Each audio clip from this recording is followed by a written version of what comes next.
Hey everyone, today I'll be reviewing my new 4.0 Reimagined MOC JAWBLADE. The first thing that you'll probably notice when looking at this JAWBLADE MOC is the jaw. The original JAWBLADE set used this jaw piece, but I couldn't find a way to incorporate that where it looked good with the body of my MOC. The first thing that I built on this MOC was the jaw. It took me probably about 30 minutes to build, and I like the overall design. I do think the gaps right here aren't the best, but I couldn't find any ways to fill those effectively that wouldn't take an overabundance of pieces and that wouldn't take me a long time to experiment with and get just right. The jaw already took me a decent amount of the time of this build, and so I didn't really want to spend much more time on it just so I could get to the rest of the body. His body is segmented in two places, one segment being right there and the other right there. And he can move very well with these segments, and they took a while to integrate, mainly this one, because I put 2 connection points right there just so it wouldn't be loose.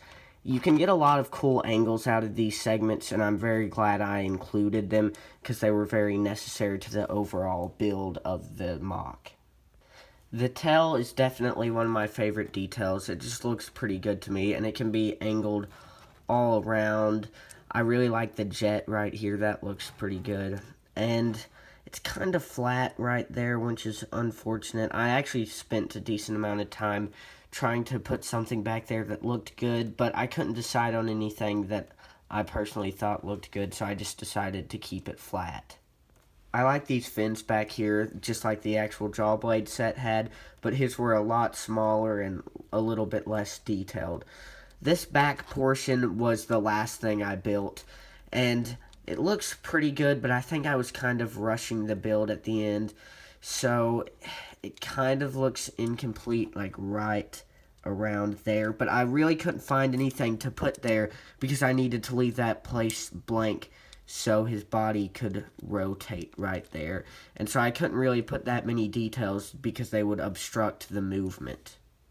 So unfortunately, the result of leaving that area kind of blank makes it look like I was rushing it, which I might have been at the time that I built it, and someday I might go back and see if I can add anything else that won't obstruct the area around there, but unfortunately for now it'll just kind of remain blank looking. Throughout this build, I was giving him engine details, mainly up here along his back, which I think they all look pretty good. I used 2 of these Bionicle jet pieces along the body, which I wanted him to look like he was a very fast swimming mechanical shark. And I think with all the engine details, it makes him look very mechanical and cool. His arms are definitely one of my favorite parts of the build. I just like the overall design. They're probably one of the best mechanical looking arms that I've ever built. The original JAWBLADE set used this as his weapons, and I just decided to incorporate that in my build, but slightly changed the design, but make it look pretty similar to the actual piece. I really like the sword piece that I used for his dorsal fin. I only have one of those, and this is the first time that I've ever used it on a MOC. The underside of the MOC doesn't look super good, just a bunch of random pieces that I didn't really clean up at all, just because it's the underside and you'll never really see it. So it's really just bland, and that's okay because his best viewing angle is probably from the front or from the side. So you shouldn't ever really see the underside that much. I like the look of his back with all the different engine details, and I think that they all just look good together. I like this Bionicle jet piece that I put right there to cover up a lot of space.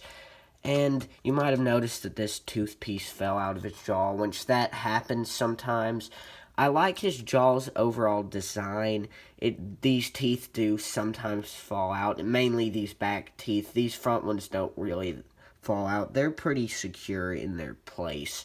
But these jaws, just the way, or these teeth, just the way they're put in, they fall out pretty easily. I really limited the movement of the jaw just because I didn't want it to open too wide. Well, I at least limited the movement of the bottom jaw. The top jaw can move pretty wildly. That's the widest it can open, which I don't think that's too far. I like Jawblade's head, but it is very small, especially on this MOC, which that is kind of noticeable. His head does look a little bit small, but I still think that it looks good despite his head being a little bit small. Overall, I like this MOC. He's definitely not my favorite in 4.0 Reimagined so far, but I do think he looks pretty good. I did like building him, but he definitely hasn't been the most enjoyable build just because of a lot of different flaws that I ran into that took me a while to fix. If you don't know what I'm doing currently, right now I'm doing a project called 4.0 Reimagined. That's where I'm recreating every set from 4.0 in my own style and trying to make them as cool as possible. So far, I've made 7 of the 18 4.0 sets, and so I'm almost halfway there. But I still have a long way to go, so if you'd like to tune into this series, it'll still be going for quite a while.